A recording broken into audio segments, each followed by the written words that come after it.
and Allah has full power and control over His affairs, but most of men know not. Opening parenthesis. Quran 12:21. The story of Joseph confirms unconditionally that God has total control over all affairs. The treachery and deception of Joseph's brothers succeeded only in preparing Joseph for the great position he would eventually attain. Joseph's story describes God's omnipotence and gives an accurate account of His power and supremacy. The story begins with deception but ends with comfort and joy. A fitting reward for the patience and total submission to God's will. Joseph exhibits throughout his long journey confronting the schemes and treachery of those around him. The patience Joseph learned from his ordeal made him amongst the most righteous of men. His lineage was impeccable. His great-grandfather, grandfather and father were also prophets. In Christian and Jewish tradition, these men are known as Abraham, Isaac and Jacob. Deception and treachery. When Jacob's older sons sought permission to take Joseph with them deep into the desert to play, fear leapt into Jacob's heart. From their first words, he suspected treachery and expressed his fear that a wolf would take Joseph. Jacob said, "Truly, it saddens me that you should take him away. I fear lest a wolf should devour him, whilst you are careless of him." Opening parenthesis. Quran 12:13. Satan works in subtle and deceitful ways.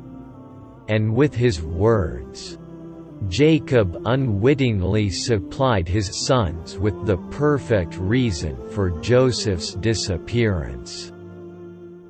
The brothers immediately knew they would blame Joseph's disappearance on a wolf. And this became part of their dastardly plan. Eventually Jacob agreed and Joseph left with his brothers on their journey into the desert. They went directly to the well and without remorse picked up Joseph and threw him down into the well. Joseph cried out in fear, but their cruel hearts felt no pity for their young brother. The brothers felt secure in their plan that a traveler would find Joseph and sell him into slavery, while Joseph called out in terror. The brothers took a small goat or sheep from their flock, slaughtered it and wiped the blood over one of Joseph's garments. Completely consumed by their jealousy, the brothers took an oath to keep their foul deed secret and walked away pleased with themselves. Terrified, Joseph clung to a ledge in the well.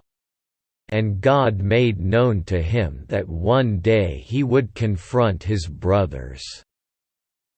He told Joseph the day would come when he would speak to his brothers about this dastardly event. But the brothers would not know they were talking to Joseph.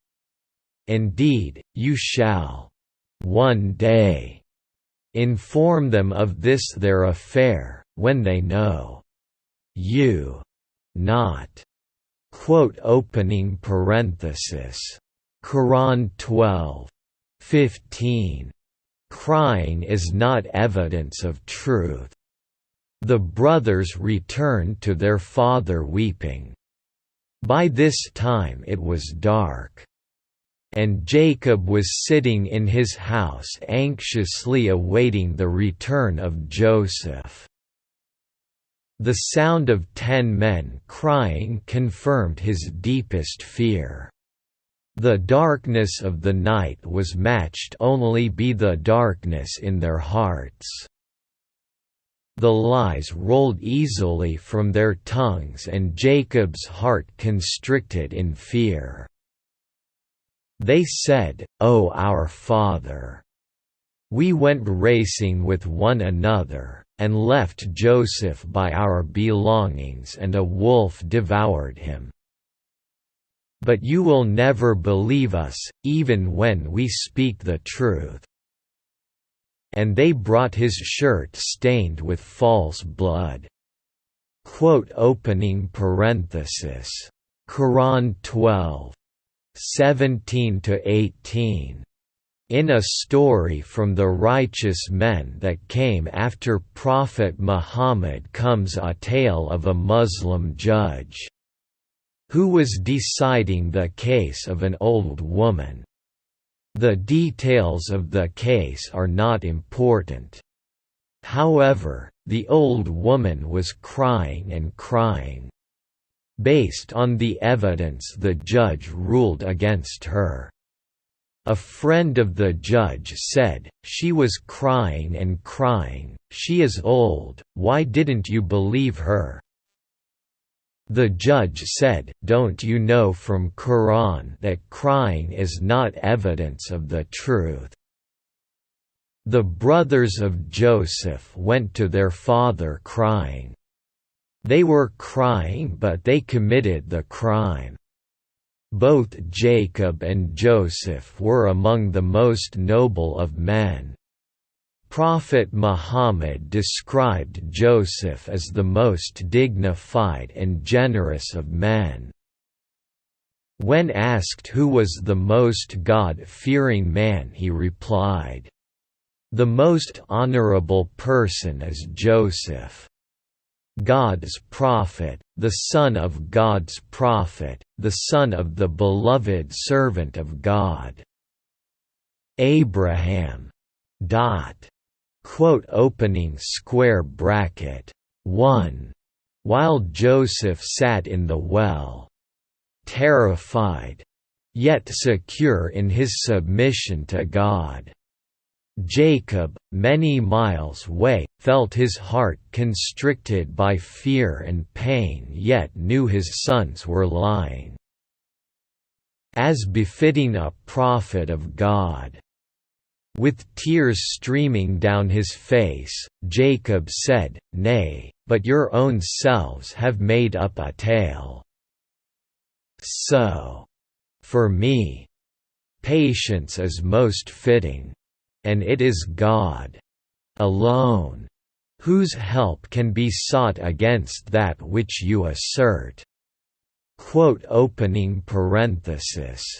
Quran 12:18.